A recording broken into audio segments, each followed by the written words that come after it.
आज मैं आपसे बात करूंगी कि आप अपने 9 ग्रहों को बिना कुछ लगाए कैसे बैलेंस करें। जैसे कहावत है कि रंग लगे ना फिटकरी, रंग भी चोखा हो। जैसे एक तरीका है, जैसा कि हमारे ज्योतिषकार तरह तरह के नगों को पहना के चीजों को, ग्रहों को बैलेंस करते हैं, लेकिन मैं आज आपको दूसरा तरीका बताऊंगी जिसमें कि आपका 1 रुपया भी नहीं लगना है। तो जैसे आपको अपने जिस भी रिश्ते में दिक्कत है, प्रॉब्लम है, तो आप उससे संबंधित ग्रह की रेमेडीज करके उसको बैलेंस कर सकते हैं। और अगर आप डेली रूटीन में भी इन चीजों का ध्यान रखें तो आपके सभी ग्रह नॉर्मली बैलेंस्ड ही रहेंगे। तो जैसे हम बात करें अगर सूर्य ग्रह की, तो आपको अपने पिता का सम्मान करना है। चंद्रमा की, तो आपको अपनी माता का सम्मान करना होगा, ध्यान रखना होगा, ख्याल रखना है।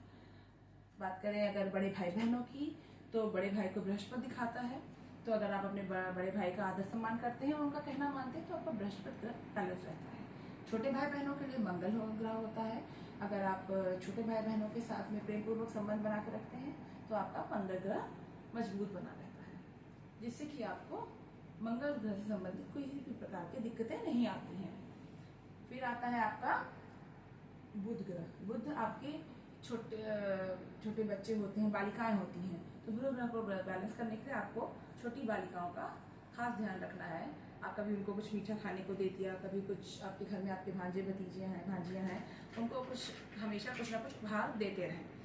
फिर आता है हमारा शुक्र ग्रह। शुक्र को सबसे बड़ा हॉट टॉपिक है कि अपनी बीवी पत्नी का ध्यान रखें, ख्याल रखें, उसका कहना माने, जिससे कि आपका शुक्र ग्रह मजबूत होगा। क्योंकि शुक्र ग्रह के पास ही आज की कलयुग की, आज की दुनिया की लग्जरी और लाविश लाइफ का कारक ही शुक्र है। तो जब आपकी पत्नी खुश रहेगी, उसका आप ध्यान रखेंगे, तो आपका शुक्र ग्रह बहुत मजबूत रहेगा और कहीं ना कहीं आपके लिए भी वो आपकी अच्छी आमदनी का कारक और आपके ऐश्वर्यशाली जीवन का कारक बनेगा।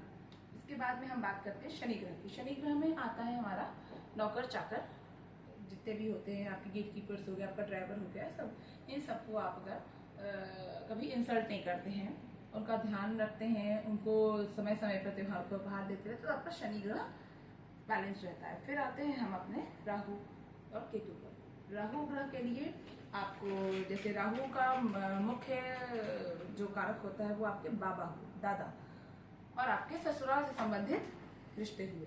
तो जब आपके ससुराल से संबंध आपके अच्छे रहते हैं, तो आपका राहु ग्रह कहीं ना कहीं बैलेंस रहता है। और जैसे बाबा हो गए आपके, तो आपको उनका कहना मानना है, उनकी रिस्पेक्ट करनी है। फिर आता है केतु।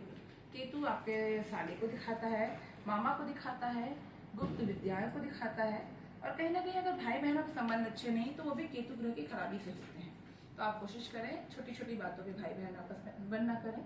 और केतु ग्रह के लिए आप काले कुत्ते को, सड़क पे जो भी कुत्ते होते हैं लावारिस, उनका ध्यान रखें, उनको कुछ मीठा या कोई भी भोजन किसी भी प्रकार का जो भी कराते रहें।